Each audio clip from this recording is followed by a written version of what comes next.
At 35 years old, Sergeant First Class Damon Carter made $52,000 a year.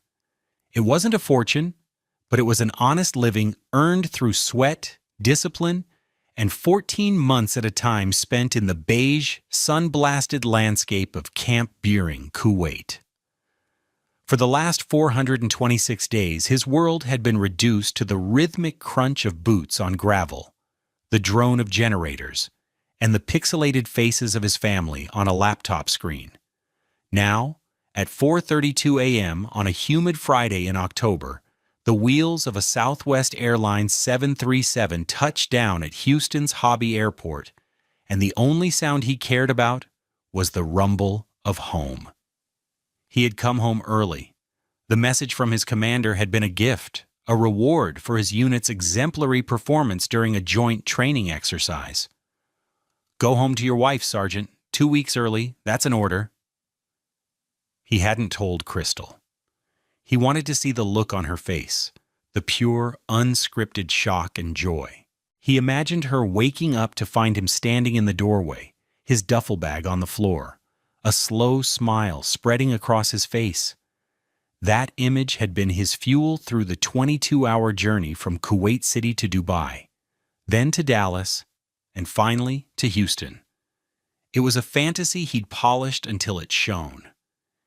He moved through the nearly empty airport with the efficient, ground-eating stride of a career soldier. He bypassed baggage claim, carrying only his standard-issue duffel and a small backpack. Outside, the air was thick and wet, a familiar blanket of Gulf Coast humidity that felt more like home than any scent he'd smelled in over a year. He pulled out his phone, a slightly dated Samsung Galaxy S9, and opened the Uber app.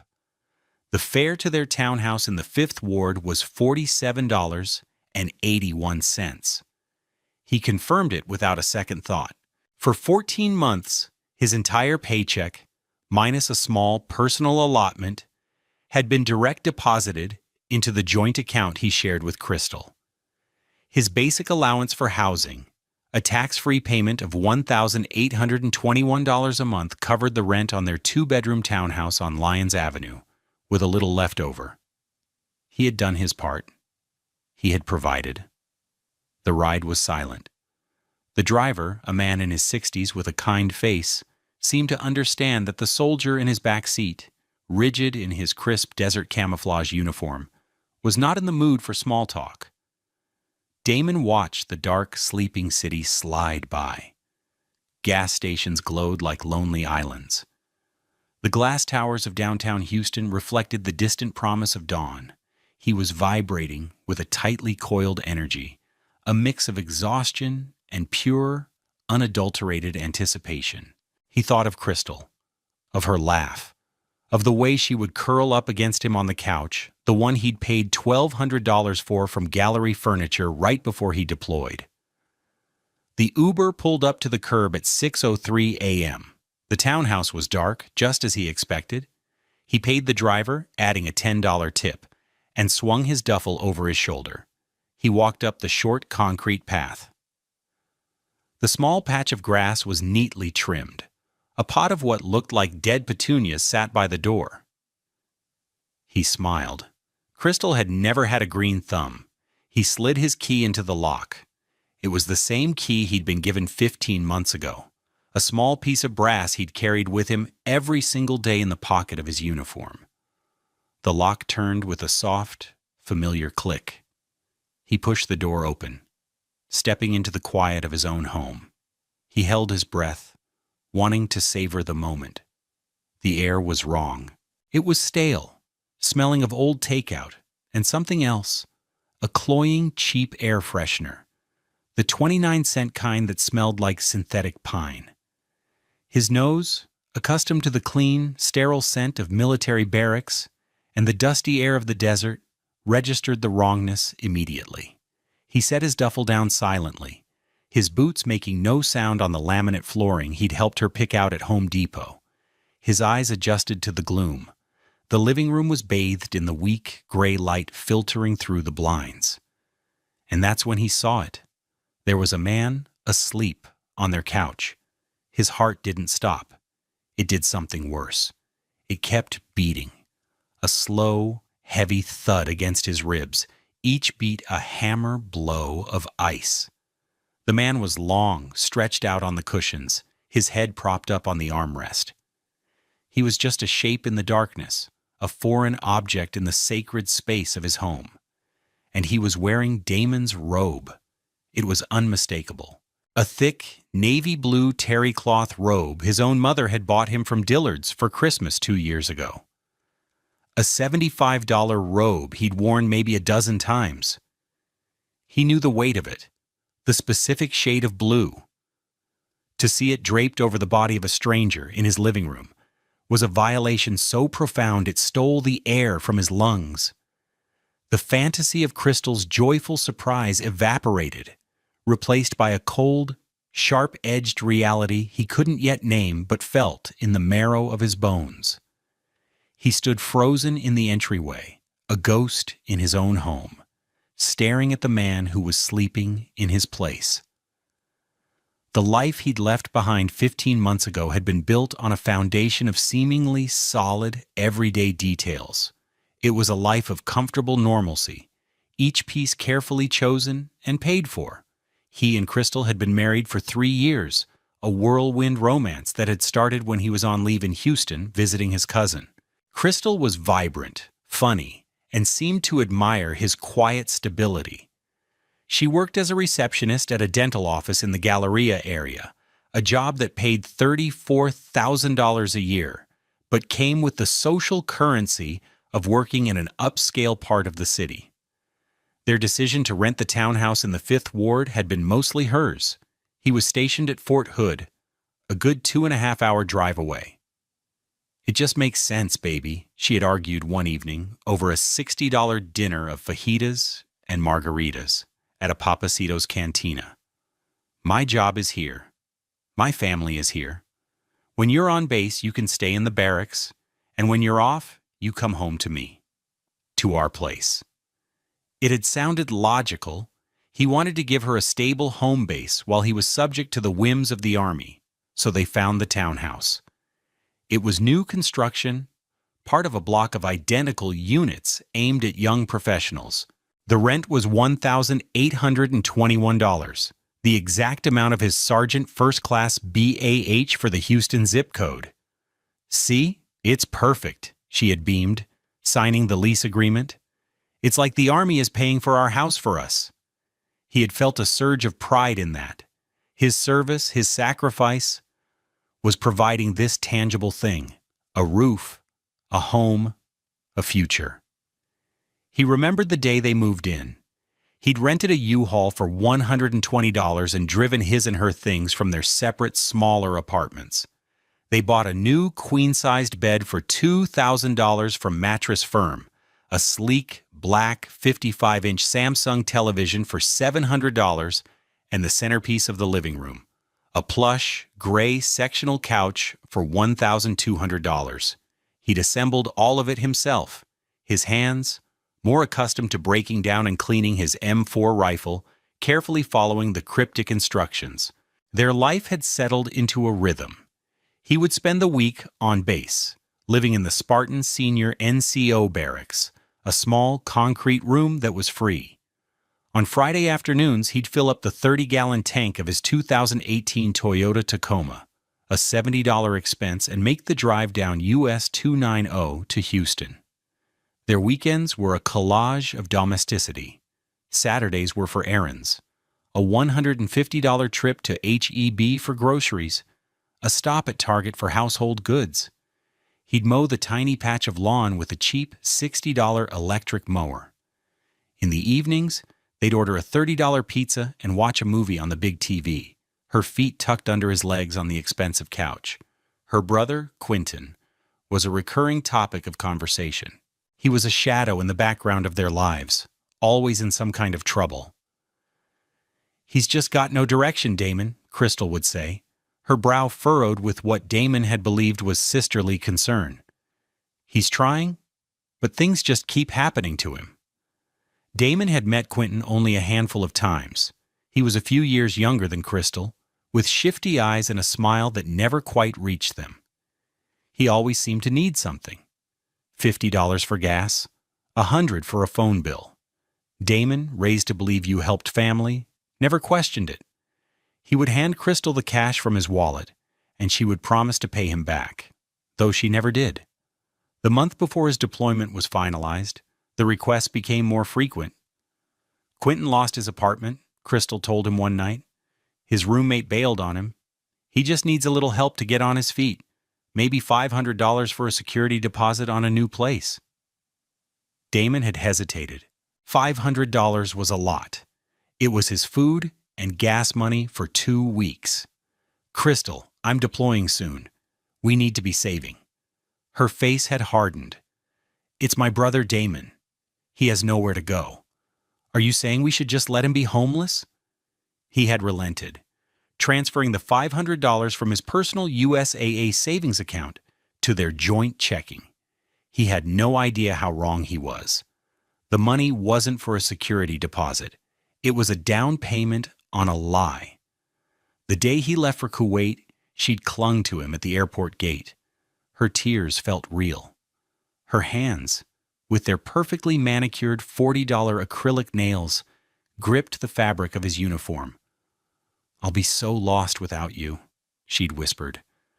But don't you worry about a thing here. I'll take care of our home. I'll be waiting right here for you. He had believed her. Every video call, every email, had reinforced the facade. She'd give him tours of the townhouse, showing him a new $70 lamp she'd bought, or a $90 rug for the entryway. See? Making our place pretty for when you get back, she'd say. He'd send extra money for her birthday, for Christmas, for their anniversary, $300 here, $500 there. He imagined her using it for a spa day, or a nice dinner with her girlfriends. He never suspected it was being used to sustain a parasite living in the heart of their home. The entire structure of their life, from the $1,800 rent check to the $30 pizzas, was a stage, and he was the unknowing benefactor, funding the entire production from 7,000 miles away. He was not a husband, he was a paycheck. Time seemed to slow down in the gray light of the living room. Damon's training kicked in, overriding the surge of raw emotion. Threat assessment, information gathering. Stay quiet. Stay unseen. He backed away from the entryway as silently as he'd entered, melting into the shadows of the narrow hallway that led to the 2 bedrooms. He eased the door to the spare room, his intended office, open, and slipped inside, closing it with a barely audible click. The room was not an office. It was a storage space, filled with clutter. Empty Amazon boxes, a broken floor fan, bags of clothes Crystal meant to take to Goodwill. He ignored it all. He sat on the floor, his back against the wall, his duffel bag a solid weight beside him. He needed to think. He needed to understand what he was seeing. His mind replayed the image. A man, on his couch, in his robe. Who was he? The build was slight, wiry. The face, turned away from him in sleep, was obscured. But something about the slope of the shoulders felt familiar. He pulled out his phone, the screen a painful slash of light in the dark room. He opened his photo gallery, scrolling back over a year to pictures from his and Crystal's last Christmas party. He found a group photo. There she was, beaming, her arm around him. And over her shoulder, half hidden behind another guest, was her brother, Quentin. The same wiry frame, the same profile. A cold certainty settled in his stomach, heavy and indigestible. It was Quentin, but why? Why was Quentin, who supposedly had his own place, sleeping on their couch at 6 a.m? Why was he wearing Damon's robe as if it were his own? Damon's mind raced through possibilities, each one darker than the last. Had he been kicked out again? Was he just crashing for a night? But that didn't explain the profound sense of violation, the feeling that this was not a temporary arrangement. This felt lived in. The stale air, the casualness of the sleeping form. This was not a guest. This was a resident. He stayed there, sitting on the floor in the dark, for what felt like an eternity. The sounds of the city waking up began to filter in. The distant rumble of a garbage truck, the first birds starting to sing. At 6:47 a.m., he heard a faint noise from the living room, a cough, a rustle of fabric. He held his breath. He needed more information. Confrontation now would only yield lies and hysterics. He needed evidence. He thought of the coffee table. In the gloom, he had seen something else on its glass surface, next to a half-empty glass of water and a crumpled fast food wrapper. Papers. A small stack of white paper. He had to see what they were. He waited another 10 minutes, his ears straining. He heard the soft pad of footsteps, then the sound of the toilet flushing in the hall bathroom. The bathroom door clicked shut. This was his chance. He moved with a predator's silence, a skill honed by years of night patrols and stealth exercises. He opened the bedroom door and crept down the hallway. The living room was empty now. The robe was gone from the couch, but the indentation of a head was still visible on the cushion. The air smelled faintly of sleep and cheap soap. He focused on the coffee table. There they were. 3 sheets of paper, stapled together, slightly curled from the humidity. He picked them up. His hands were perfectly steady. The training held. Emotion was a liability. The header was stark and official. United States District Court, Southern District of Texas. Below that, in bold capital letters, warrant for arrest. He scanned the document, his eyes devouring the words. Case name: United States of America versus Quentin Hayes. Case number 4:18-CR-00712. Charge: violation of supervised release conditions. Original offense: 18 U.S. Code Section 2113. Bank robbery and incidental crimes.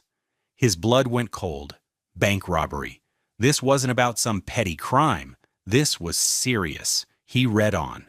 The warrant detailed that Quentin Hayes had been released from the Federal Correctional Institution in Bastrop 18 months prior, on the condition that he maintain employment, report to a parole officer, and not leave the district. He had done none of those things. He had attended one meeting with his parole officer and then vanished. The issue date on the warrant was stamped in red ink at the bottom. August 14th. 14 months ago, 14 months. The exact duration of his deployment, plus a few weeks. The timeline was a punch to the gut. This wasn't a recent development. This was a long-term arrangement. Quentin hadn't just crashed on their couch last night. He had been living here, hiding here. For the entire time Damon was in Kuwait, bleeding his life and youth into the sands of a foreign country, his home had been a hideout for a federal fugitive. And Crystal knew. She had to have known. She had orchestrated it. Her insistence on the Houston townhouse, her vague answers about her brother, her constant need for a little extra cash. It all clicked into place with horrifying clarity. His BAH.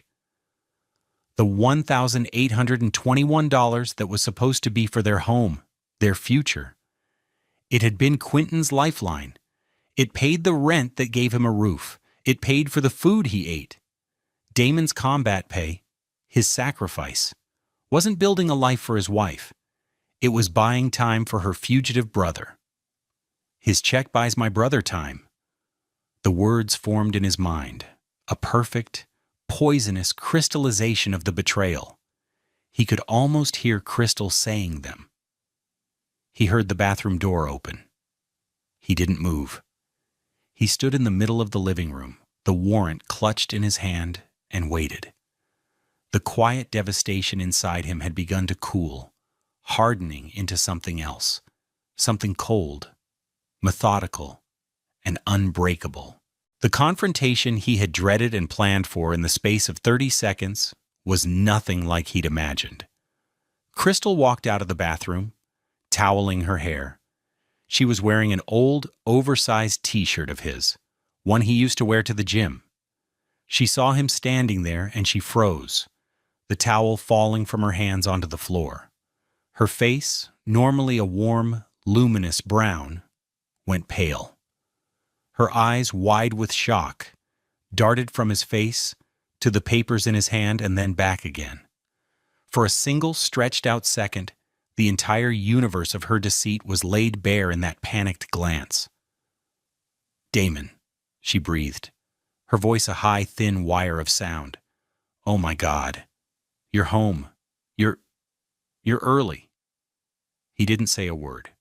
He just stood there, his posture as rigid as the day he graduated basic training. He held up the warrant, the papers trembling almost imperceptibly in his grip. His composure was a dam, holding back a flood of fury. "I thought you weren't due back for 2 more weeks," she stammered, taking a half step back. She was buying time, her mind racing, searching for a lie big enough to cover this. "Change of plans," he said. His voice was flat, devoid of any emotion. It was the voice he used on the firing range. Calm, precise, final. "Who was on the couch, Crystal?" "Couch? What are you talking about?" The denial was automatic, pathetic. "Baby, you must be so tired from your flight, you're not seeing straight." She tried a smile, a weak, trembling thing that didn't touch her terrified eyes. "Don't," he said, the single word cutting through her attempt. "Don't lie to me. I saw him. I saw your brother. And I saw this." He shook the warrant again. Her face crumpled. The pretense of the happy, surprised wife dissolved, replaced by a raw, defensive anger. This was the real Crystal, the one who had been living a double life for 14 months. "Okay, fine," she snapped, her voice rising. "Fine. He was here. He needed a place to stay. What was I supposed to do, Damon, huh? Let him live on the street? Let the police take him?" "He's a fugitive, Crystal," Damon said, his voice still unnervingly calm. "He robbed a bank." "He made a mistake," she shrieked, the volume of her voice an attempt to reclaim control. "He was a kid. He did his time. They're harassing him. That's all this is. This parole thing is a joke." "He's been living here, hasn't he?" Damon pressed, the question a cold, hard stone dropped into the churning water of her rage. "The whole time. The entire 14 months I was gone." She didn't answer. She just glared at him, her chest heaving. Her silence was a confession. "My BAH," Damon said, the words tasting like ash in his mouth. "My housing allowance. The money that paid for this roof, this couch, this life. You used it to hide him." This was the moment the justification, the true, ugly heart of the matter came spilling out. "It's my brother," she screamed, tears of fury now streaming down her face. "He is my blood. And yes, I used the money. Your check was buying my brother time. It was keeping him safe. What else is that money for if not to protect family? You sit over there in the desert collecting combat pay for doing nothing, while we're here trying to survive. Doing nothing." The phrase hit him with the force of a physical blow. 14 months of missed holidays, of sleepless nights on a hard cot, of the constant, low-grade fear that came with being in a forward-deployed zone. The loneliness, the sacrifice, all of it dismissed as doing nothing. The outrage that had been simmering inside him finally ignited, but it didn't manifest as shouting. It became a pure, white-hot, silent rage. He felt a terrifying calm descend over him. "He's not my family," Damon said quietly, the words delivered with devastating precision. "A man who puts my wife, my home, and my career at risk is not my family. He's a criminal. And you are his accomplice." "How dare you?" she sobbed. After everything I've done to hold this place together for you." "Hold it together?" He let out a short, bitter laugh that had no humor in it. "You turned my home into a safe house. You stole from me. You stole my money, my trust, my peace of mind. Every single dollar I earned, every drop of sweat, you funneled it into this lie." He looked around the living room, at the $1,200 couch Quentin had been sleeping on, at the $700 television he'd probably watched every day. He thought of the $150 grocery bills, wondering how much of that food had gone to feed a fugitive. The betrayal was so complete, so total, that it was almost elegant in its depravity. She hadn't just lied to him, she had built an entire ecosystem of deceit, funded by his absence. "Get out of my way, Crystal," he said, his voice dropping to a near whisper. "Where are you going?" she asked, a new note of fear in her voice. The anger was fading, replaced by the dawning horror of consequence. "I'm going to the spare room," he said, walking past her as if she were a stranger. "I need to make some calls." He closed the door to the cluttered room, the one that was supposed to be his office. He sat on the floor again, the warrant for Quentin Hayes lying next to him. He could hear her weeping in the living room, a theatrical, self-pitying sound. He felt nothing. The man who had walked into this house an hour ago, full of love and anticipation, was gone. In his place was a soldier with a mission. The mission was no longer about protecting his country or his unit. It was about dismantling the life Crystal had built on his back, piece by fraudulent piece. The rage was his fuel now. Every dismissive word, every dollar she had stolen, was another log on the fire, and he was going to let it burn. The next 48 hours were a masterclass in strategic restraint. Damon knew that if he let his rage take over, if he kicked her out or started a screaming match, he would lose control of the situation. She would destroy evidence, spin a story, and paint him as the unstable soldier coming home with PTSD. He had seen it happen to other guys. His response had to be cold, methodical, and built on a foundation of irrefutable proof. So he began to play dumb. After an hour in the spare room, during which he did nothing but breathe and let the initial shockwave of her confession pass through him, he emerged. Crystal was sitting on the couch, her face blotchy, her eyes red-rimmed. She looked up at him, a wounded animal. "Damon, baby, we need to talk about this," she began, her voice thick with manufactured remorse. He held up a hand. "You're right," he said, his tone carefully calibrated to sound weary, not angry. "But not now. I've been up for 30 hours. I'm jet-lagged and I'm not thinking straight. Let me get some sleep. We'll talk tomorrow." Relief washed over her face. It was palpable. She thought he was letting it go, at least for now. She thought his exhaustion would soften his resolve. She had made a critical mistake. "Okay, baby," she said softly. "Okay, you're right. Go get some rest in our bed. I'll be quiet." He nodded, walking towards the master bedroom. "Where is he?"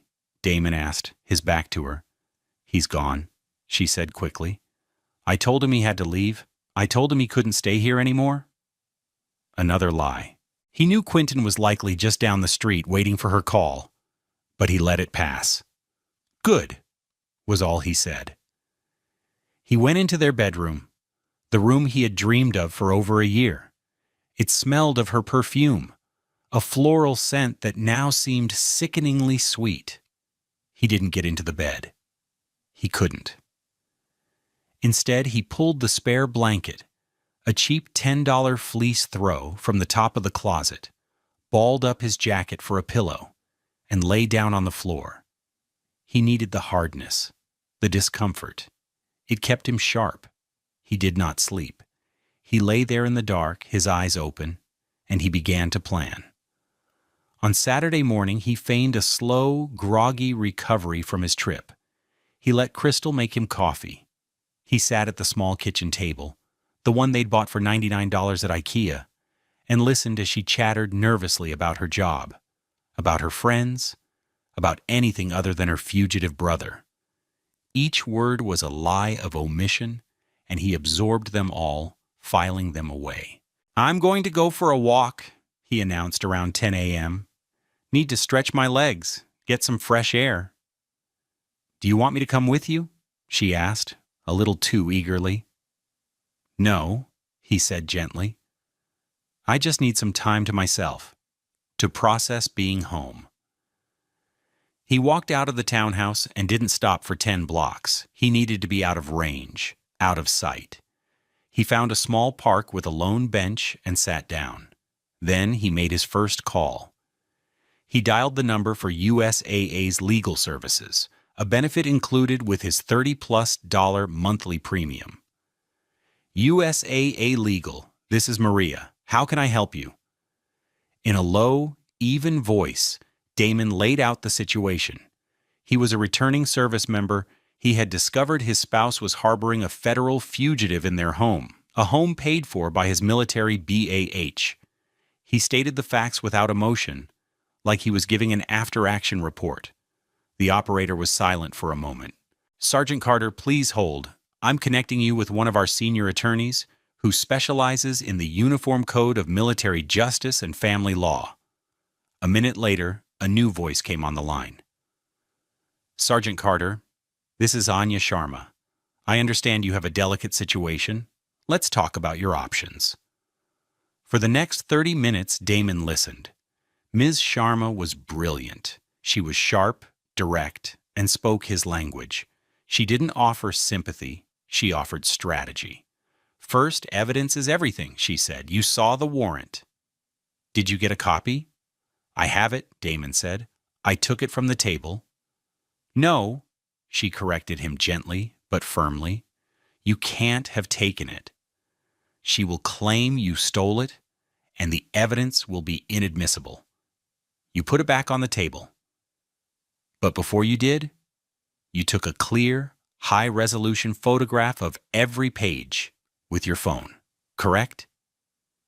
Damon's mind flashed back to the moment before he heard the bathroom door open. He had, in a moment of pure instinct, laid the papers back on the table, pulled out his phone, and taken 3 quick, clear pictures. "Yes, ma'am, I did." "Good," Miss Sharma said, a hint of approval in her voice. "Second, we need to prove the financial fraud. You need to get copies of your joint bank account statements for the entire deployment period. We need to demonstrate a pattern of her withdrawing cash shortly after your BAH is deposited. Can you do that?" "I have online access through USAA," he said. "Excellent. Do not do it from the house Wi-Fi. She may be monitoring it. Go to a public library or a copy shop. Download and print everything. Use cash to pay for the printing. Leave no trace. Third, and this is the most important part, you need to report this to your command, specifically to the Criminal Investigation Division, or CID. Spousal fraud involving BAH is a serious offense under the UCMJ. They will take it very seriously. They, in turn, will coordinate with the relevant civilian authorities, in this case, the U.S. Marshals. She gave him the direct number for the Fort Hood CID duty desk. You will maintain your current posture of being tired and overwhelmed until you have all your evidence compiled. Do not let her know what you are doing. You have one shot to execute this cleanly. After the call, he felt a profound sense of clarity. He had a mission plan. He walked to a FedEx Kinko's 5 miles from the townhouse. He paid $3 to use a computer for 30 minutes. He logged into his USAA account. It was all there, a digital ledger of his wife's betrayal. The first of every month, direct deposit DFAS Cleveland, plus $1,821. The third of the month, a TM withdrawal, Chase Bank Lyons Avenue, minus $500. The fourth of the month, a TM withdrawal, Bank of America, Lockwood Drive, minus $400. The fifth of the month, a TM withdrawal, Bank of America, minus $400, Lockwood Drive, minus $400. The 5th of the month, ATM withdrawal, Wells Fargo, Jensen Drive, minus $300. It was the same pattern month after month for 14 months. A total of $16,800 in cash withdrawals from ATMs, all within a 2-mile radius of the townhouse, all within days of his BAH hitting the account. He printed every statement, a stack of paper nearly an inch thick. He paid the $12 printing fee in cash and walked out. He spent the rest of Saturday and all of Sunday in a state of supreme, agonizing control. He ate the meals she cooked. He watched a movie with her on the couch, the same couch her brother had been sleeping on. He felt her trying to bridge the gap between them, touching his arm, asking him about Kuwait.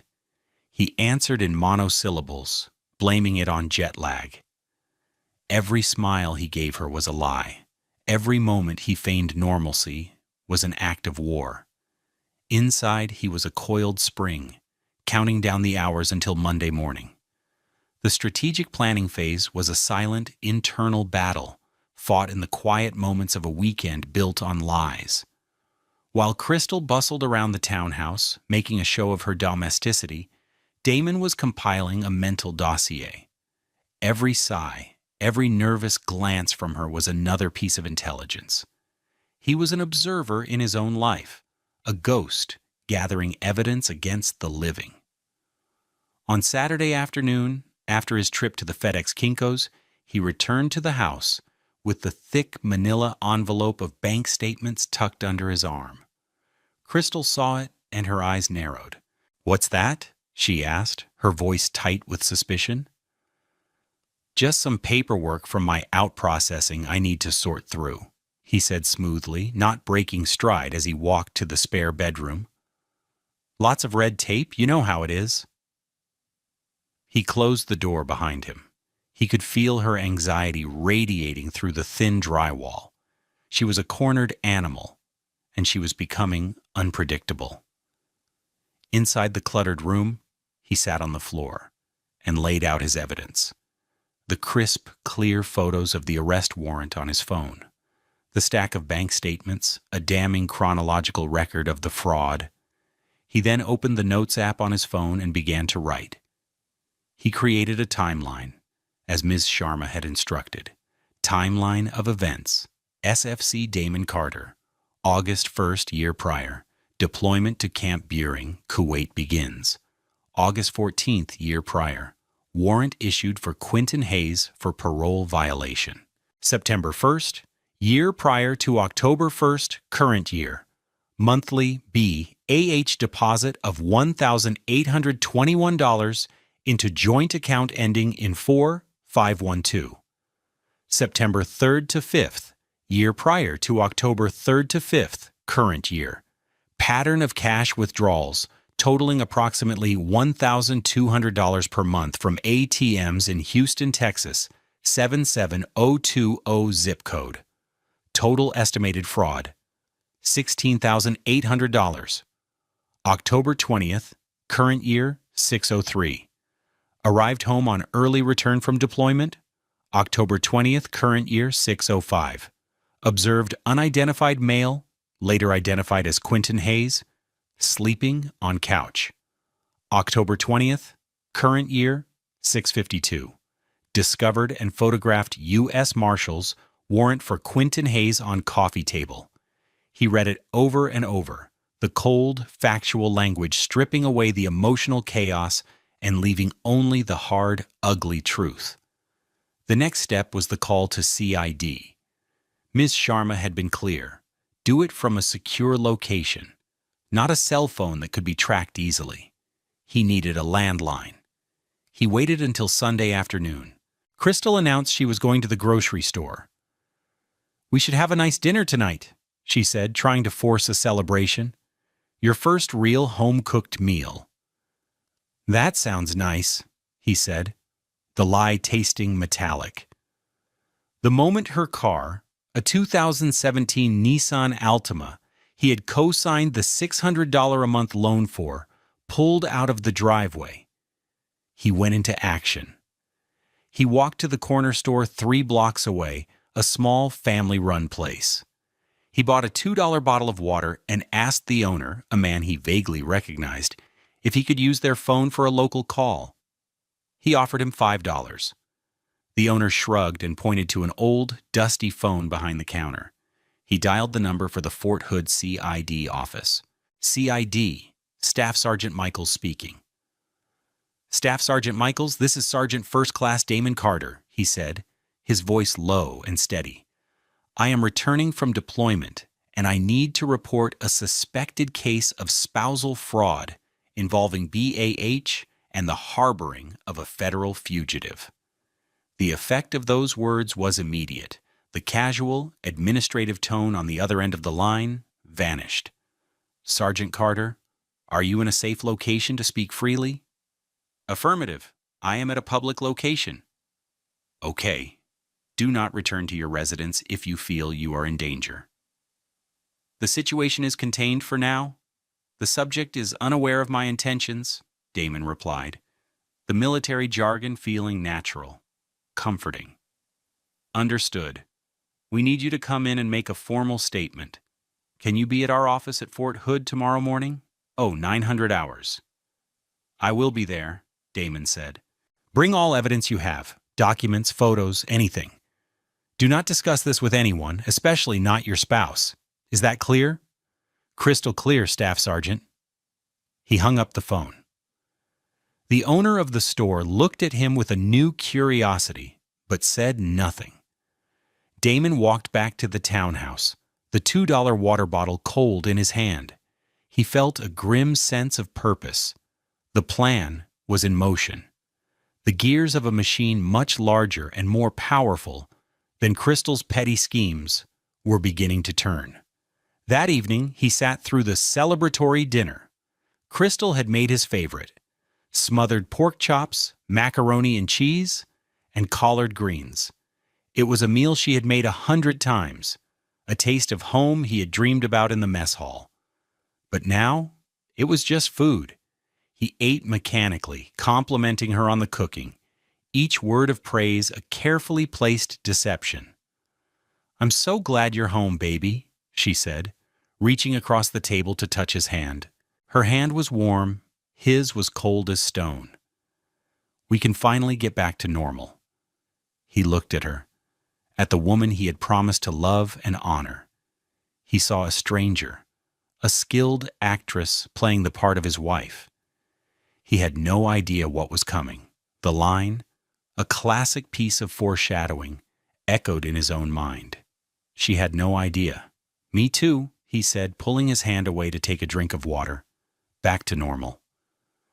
Monday morning arrived with the steely gray promise of a Gulf Coast sunrise. Damon was awake at 0500 long before the alarm he had set went off. He moved with the quiet efficiency of a man on a mission.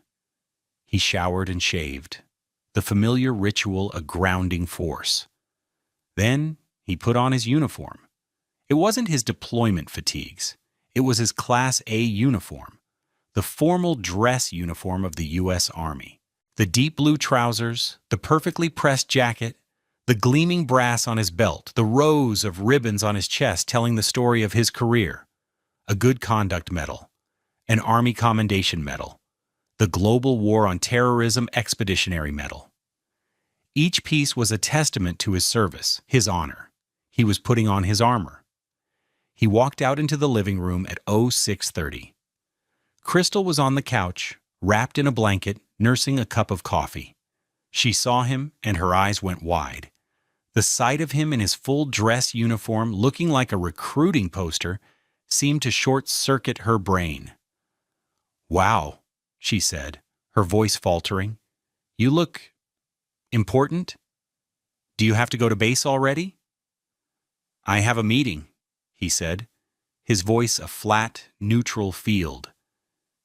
He went into the kitchen and poured himself a cup of coffee, black.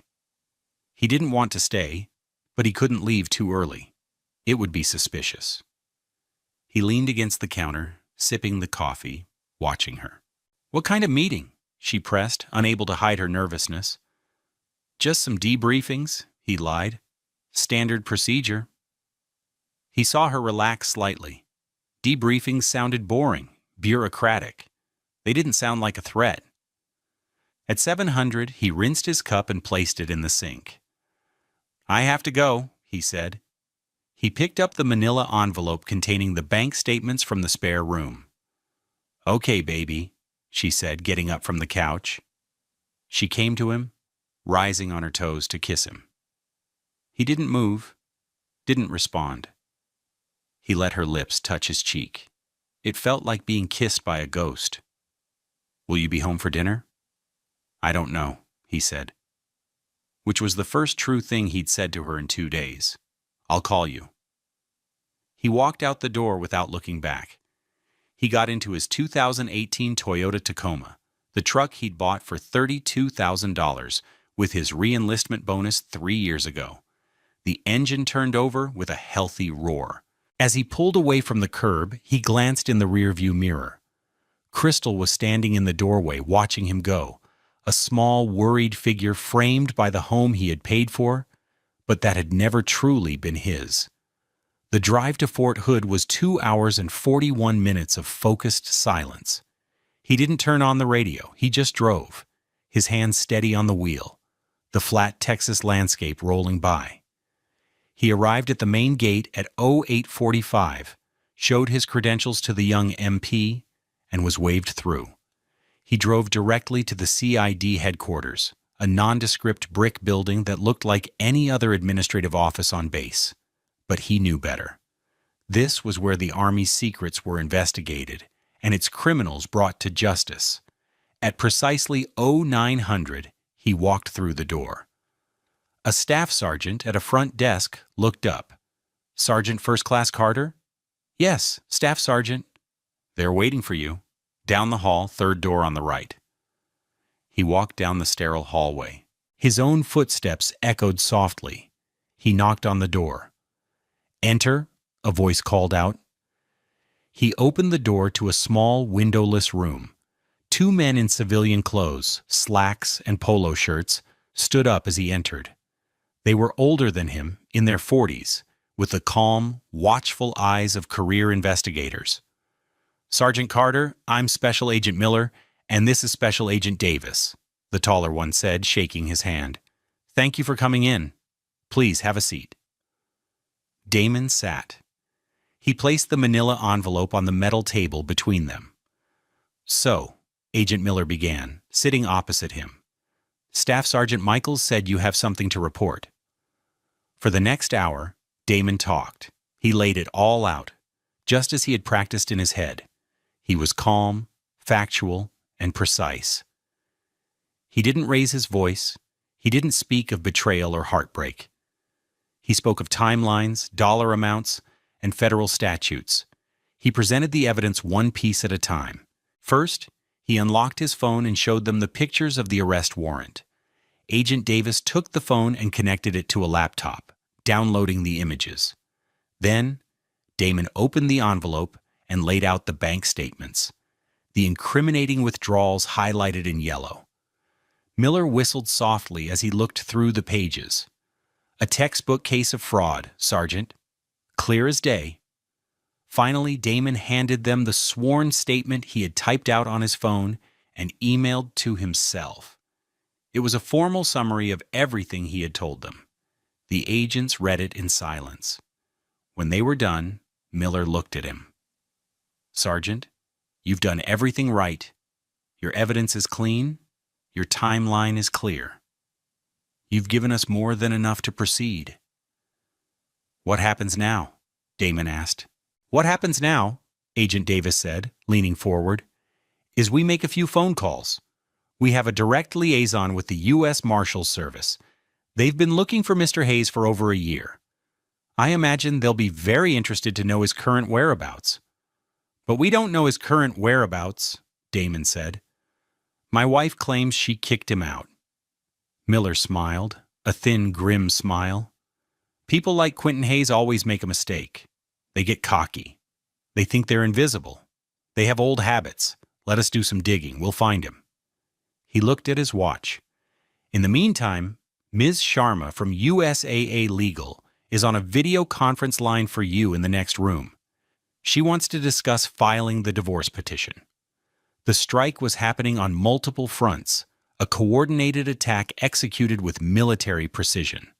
While the CID agents were activating a federal manhunt, Damon was preparing to legally dismantle his marriage. He spent the next hour in another small room, speaking with Anya Sharma on a secure monitor. She had already drafted the paperwork, an emergency petition for divorce, citing spousal fraud and criminal activity, a motion to freeze all joint assets, a request for an immediate restraining order. "We filed this electronically right now," she said, from her office in San Antonio. "She'll be served by a process server this afternoon. At the same time, the marshals will likely be moving in on her brother. The pressure will be immense. She will break." "Good," Damon said. At 2:17 p.m., Damon was still on base, sitting in the USO, drinking a free coffee and staring at a television, playing a muted sports recap. His phone buzzed. It was a text from Agent Miller. "Target acquired. HCSO Courthouse, CT Room 11. USMS moving in. Stand by." Quentin had made his mistake. The agents had discovered he had an old, outstanding traffic warrant for an unpaid speeding ticket, a minor infraction from years ago. His detention hearing was scheduled for that afternoon. Arrogant and complacent after 14 months of hiding in plain sight, he had walked into the lion's den, thinking he was just there to pay a $200 fine. He never made it to the judge. As he stood in line, two men in unassuming suits stepped up beside him. One of them spoke his name quietly. The quiet click of handcuffs was the sound of Damon's old life ending and his new one beginning. The coordinated strike was a success. The first domino had fallen. The aftermath was not a single, explosive event, but a cascade of consequences, each one landing with the cold, final thud of a gavel. The first sign that the strike had hit its target came at 2:45 p.m. Damon's phone, which had been silent for hours, began to vibrate uncontrollably. It was Crystal. He let it go to voicemail. A minute later, it buzzed again. A new voicemail. He didn't listen. He just watched her name flash on the screen, again and again. 5 missed calls in 10 minutes. Then, the voicemails began to stack up. He sat in the sterile quiet of the USO, and against his better judgment, decided to listen. He needed to hear it. He needed to hear the sound of her world collapsing. The first message was recorded at 2:48 p.m. Her voice was a shriek of confused anger. "Damon, what the hell is going on? The police just arrested Quentin at the courthouse. He was just there to pay a ticket. His lawyer just called me. They said the U.S. Marshals took him. Did you do this? You call me back right now." He deleted it and played the second, from 3:02 p.m. The anger was gone, replaced by a wheedling, pleading tone. "Baby, please. You don't understand. He's my brother. We can fix this. I know you're mad, but you can't do this to him. Just call them back. Tell them it was all a misunderstanding. Please, Damon. I'm begging you." He deleted it. The third message, from 3:15 p.m., was where the dawning horror began to set in. Her voice was trembling, breaking. "My God, Damon, they're talking about charging me. The marshals, they're saying they know he was at our house. They're talking about harboring a fugitive, about fraud. They said it's because of a report filed by the U.S. Army. What did you do? What did you do to us?" The final message, time-stamped 3:30 p.m., was nothing but raw, hysterical sobbing. It was an animal sound of pure despair. In between the gasps, he could make out a few words. "You've ruined my life, ruined everything. For what? For some stupid money? For a damn robe?" He listened to that last part twice. For a damn robe. She still didn't get it. She never would. It was never about the robe, or even the $16,800. It was about the honor, the trust, the fundamental promise of a marriage, a promise she had systematically dismantled and sold for parts to protect her criminal brother. He deleted the last voicemail and blocked her number. The consequences for Crystal and Quentin unspooled with the brutal efficiency of the justice system they had so arrogantly flouted. First, Quentin Hayes. His brief taste of freedom was over. He was denied bail. His parole was officially revoked. He was transferred to a federal holding facility to await sentencing. The judge was not lenient. Citing the calculated long-term nature of his parole violation and the fact that he had implicated his sister in his crimes, he was sentenced to serve the remaining 12 years of his original sentence for armed robbery. On top of that, he was given an additional 5 years for the parole violation, to be served consecutively. He would be nearly 50 years old before he was eligible for release again. Second, Crystal. As Ms. Sharma had predicted, the pressure was immense and she crumbled completely. Faced with a mountain of evidence, Damon's testimony, the bank statements, and the fact that federal agents were now treating her as a co-conspirator, she was formally charged. Count 1. Harboring a fugitive, a federal felony carrying a potential sentence of up to 10 years. Count 2. Felony theft by fraud, for the misappropriation of Damon's military housing allowance. Her lawyer, a court-appointed public defender who cost the state $200 an hour, advised her to take a plea deal. She pleaded guilty to both charges in exchange for a reduced sentence. The judge sentenced her to 18 months in a low-security federal correctional facility for women. She was also ordered to pay full restitution to Damon for the stolen BAH. The final amount, calculated by Army Finance, was $16,821. A garnishment was placed on any future wages she might earn until the debt was paid in full. Third, the material life they had built. The divorce was finalized in a record 90 days, thanks to the overwhelming evidence of fault. The decree was simple and brutal. Damon was awarded 100% of his military retirement benefits, his personal savings, and all property he had purchased. Crystal was awarded her personal belongings and her personal debt, which included the outstanding $4,000 on the loan for the Nissan Altima he had co-signed for. The car was eventually repossessed. The lease on the Lyons Avenue townhouse was terminated. She was formally evicted, and a process server oversaw the removal of her things.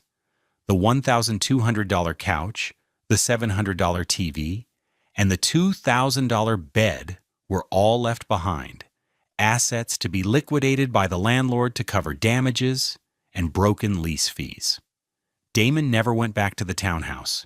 He didn't need to. He had his uniform, his truck, and the contents of his duffel bag. Everything else had just been part of the set, props in a play he never knew he was acting in. He was free. 1 year later, the humid chaos of Houston felt like a lifetime away.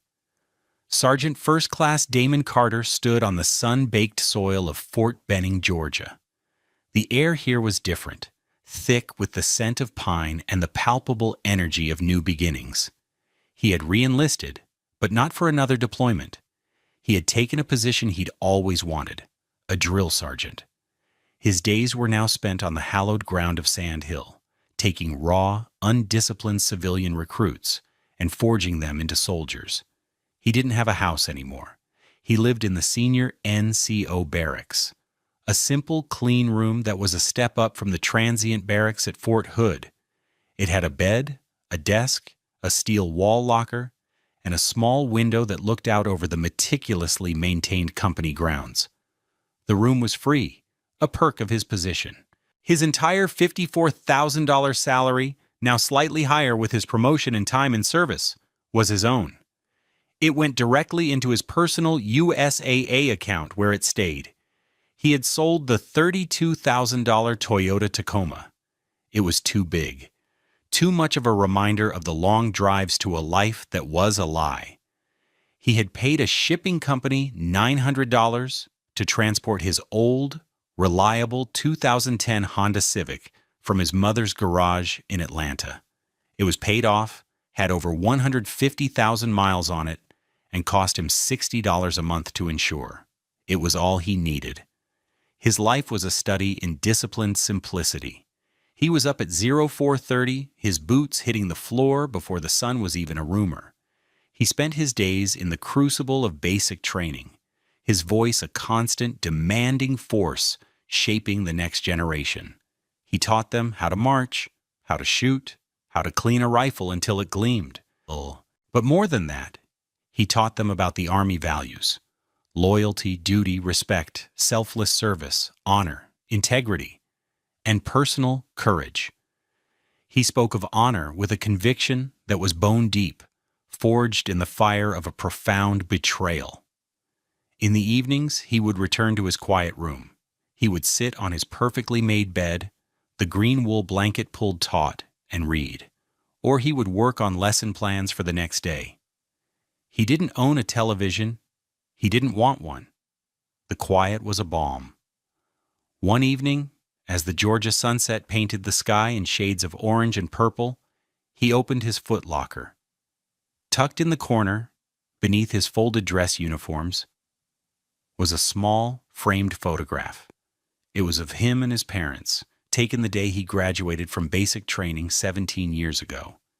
He was a skinny kid, swimming in his uniform, a proud, terrified smile on his face. His mother and father stood beside him, their faces radiant with pride. His mother had passed away 5 years ago, but in the photo, she was vibrantly alive. He thought about the life he had tried to build with Crystal, the townhouse, the expensive furniture, the dinners out. He had believed those were the building blocks of a good life, the tangible proof of his success as a husband and a provider. He realized now how wrong he had been. He had been so focused on constructing the facade of a life that he had failed to inspect its foundation. And the foundation had been rotten from the start. True wealth isn't in a housing allowance or a fancy truck. It isn't in a home filled with things you bought to impress a person who doesn't respect you. True wealth is character. It's integrity. It's the quiet satisfaction of a day's hard work done with honor.